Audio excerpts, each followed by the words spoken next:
नमस्कार, मैं हूं रविंद्र जैन और आप देख रहे हैं मुंबई मास टाइम्स। आइए देखते हैं आज की मुख्य खबर।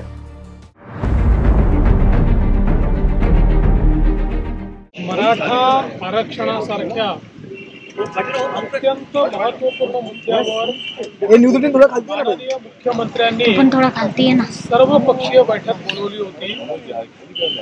अगदी ठरवून ऐनवेळी 6 वाजता विरोधी पक्षाने म्हणजेच महाविकास आघाडीने या बैठकीवर बहिष्कार टाकला।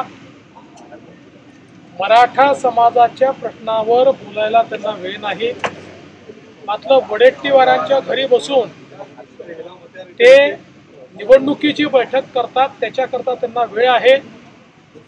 त्यामुळे एक प्रकारे आपली राजकीय जात कुठली हेच दाखवण्याचा प्रयत्न ते करतायत।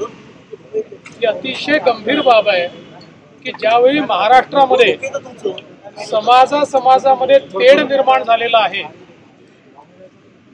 ज्यावेळी वेगवेगळे समाज एकमेकांसमोर उभे आहेत, त्यावेळी सर्व पक्षाच्या नेत्यांनी एकत्रित येऊन मार्ग शोधले पाहिजेत।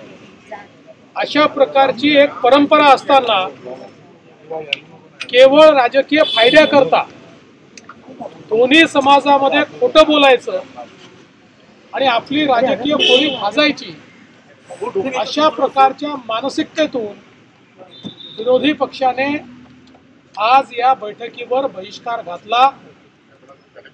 याचा अर्थ त्यांच्याकरता कुठलाच समाज महत्त्वाचा नाही, त्यांच्याकरता सत्ता आणि निवडणुकाच महत्त्वाच्या आहेत। तथापि या ठिकाणी विविध पक्षाचे नेते आले होते, त्यांनी आपापले मुद्दे योग्य प्रकारे मांडलेले आहेत। एक लार्जर कन्सेन्सस तयार करण्याचा आमचा प्रयत्न आहे। सन्माननीय बाळासाहेब आंबेडकरांनी ही सूचना मांडली आहे की सर्व विरोधी पक्षाच्या किंवा सर्व राजकीय पक्षाच्या, सत्तारूढ असो विरोधी असो, सर्वांना सरकारने या संदर्भात त्यांचं म्हणणं काय आहे हे लेखी मागावं आणि प्रत्येकाने आपली भूमिका स्पष्ट करावी, दुटप्पी भूमिका ठेवू नये, अशा प्रकारचा प्रस्ताव मांडलेला आहे। माननीय मुख्यमंत्री त्यावर योग्य प्रकारचा निर्णय घेतील। आजच्या बैठकीचा उद्देश महाराष्ट्रामध्ये जातीय सलोखा राहिला पाहिजे, विविध समाजांचे प्रश्न सुटले पाहिजेत।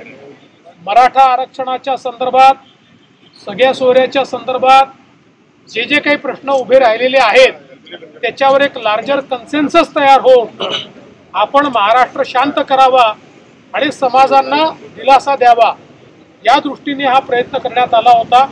मात्र त्यावर त्यांनी बहिष्कार टाकलेला आहे। ज्या काही सूचना आलेल्या आहेत त्या सूचनांवर माननीय मुख्यमंत्री महोदय सर्वांची चर्चा करून योग्य निर्णय घेतील आणि या संदर्भात समाजहिताचा निर्णय घेऊनच आम्ही पुढे जाऊ।